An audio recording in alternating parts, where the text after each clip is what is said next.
DNA வாஸ்து அப்படிங்கிறதுல இன்னைக்கு நாம் பார்க்கக்கூடியது என்ன அப்படின்னு பார்த்தோம்னா, ஒரு வீடு வாங்க போகிறோம், இல்லை ஒரு மனை வாங்க போகிறோம், இல்லை வீடு கட்ட போகிறோம் அப்படின்னா, அப்போ முதல்ல அது யார் பேரில் வாங்கணும் அப்படின்ற ஒரு குழப்பம் நமக்குள்ளே இருக்கும். சரி, அப்படியே யார் பேரில் வாங்குறதாக இருந்தாலும், இப்போ ராசிப்படி வாங்குறதா இல்லை வாஸ்துப்படி வாங்குறதா அப்படிங்கிற ஒரு குழப்பம் நிறைய பேத்துக்கு இருக்கிறது. இன்னைக்கு அதை பற்றி தான் நம்ம இந்த டிஎன்ஏ வாஸ்து அப்படிங்கிறதுல பார்க்க போகிறோம். சரி, இப்போ வீடு வாங்குறதாக இருக்கட்டும், மனை வாங்குறதாக இருக்கட்டும், வாஸ்துப்படி நீங்கள் வாங்கினால் எந்த திசையில் வேண்டுமானாலும் நீங்கள் வீடு கட்டலாம். அதில் உட்புறமாகவும் வெளிப்புறமாகவும் வாஸ்து சார்ந்த விடயங்களை தெளிவாக வைத்து விட்டாலே போதுமானதாக இருக்கும். இல்லை, ராசிப்படித்தான் வீடு கட்ட வேண்டும் அப்படி என்று நீங்கள் விரும்பினால், ஒரு வீட்டில் ஒரு 4 பேரோ ஒரு 5 பேர் இருக்கிறோம்னு வச்சுக்கோங்க.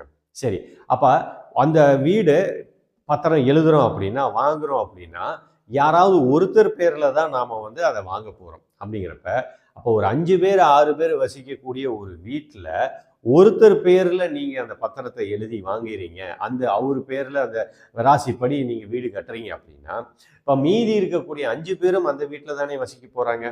அப்போ அவங்களுக்கும் ராசி இருக்கும் இல்லையா? அப்போ அவங்களுடைய ராசிக்கும் அங்கே வீடு வேலை செய்யணும் இல்லையா? அப்போ வாங்கியிருக்கவருடைய ராசி மட்டும் அந்த வீடு எப்படி வேலை செய்யும் அப்படின்னு நம்ம சொல்ல முடியும்? புரியுது இல்லைங்களா? ஒருவேளை ஒரு ராசிப்படி பார்த்து இந்த திசை, ஒருத்தருக்கு வடக்கு திசை தான் ராசிக்கு உகந்ததுன்னு பார்த்து வடக்கு திசையை பார்த்து அவர் கட்டிட்டார். ஆனால் அந்த வீட்டில் இருக்கக்கூடிய ஒரு 5 பேரும் ஒரு 6 பேத்துக்கும் அவருடைய ராசியிலேயே அந்த வீட்டில் யாருமே இல்லைங்க. அப்போ அவங்களுக்கு வடக்கு ஆகாது அப்படின்னு இருக்குதுன்னு வச்சுக்கோங்களேன். நம்ம அவங்களுடைய திசைக்கு ராசிக்கு அந்த வடக்கு ஆகாது இருக்குதுன்னு வச்சுக்கோங்க. அப்போ அவங்க அந்த வீட்டில் வாழ்கிறாங்க. எப்படி வாழ்ந்துட்டு இருக்கிறாங்க? ஒருவேளை அந்த வடக்கு திசை பார்த்து யார் பேரில் வீடு வாங்கினாங்களோ, ஒருவேளை அவர் வயோதி காரணமாக ஏதோ ஒரு சூழ்நிலையோ அவர் இல்லாமல் போயிட்டாருன்னு வச்சுக்கோங்க. அவர் இல்லாத போது அந்த வீட்டில் வாழக்கூடியவங்களுக்கும் அந்த வடக்கு திசைக்கும் அவருடைய ராசிக்கும் சம்மந்தமே இல்லை, இருக்கக்கூடாது இருக்குதுன்னா, அப்போ அந்த வீட்டை அவங்க இடிச்சிட போகிறாங்களா, இல்லை அந்த வீட்டை வித்துற போகிறாங்களா, இல்லை வீட்டை விட்டு காலி பண்ணி போக போகிறாங்களா? இதெல்லாம் நம்ம பார்க்கணும் இல்லையா? அப்போ ராசிப்படி வீடு வேண்டுமா, இல்லை வாஸ்துப்படி வீடு வேண்டுமா அப்படிங்கிறத இந்த இடத்துல நம்ம பார்க்கக்கூடிய ஒரு முக்கியமான ஒரு விடயமாக இருக்கும்.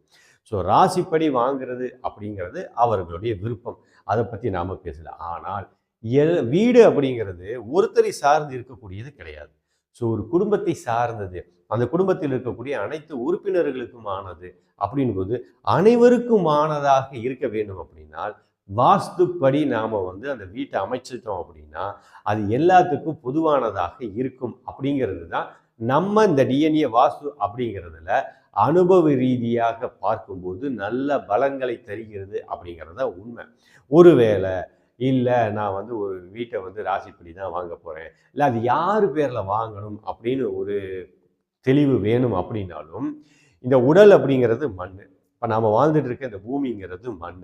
ஸோ அண்டம்ங்கிறது ஆகாயம், பிண்டம்ங்கிறது இந்த பூமி.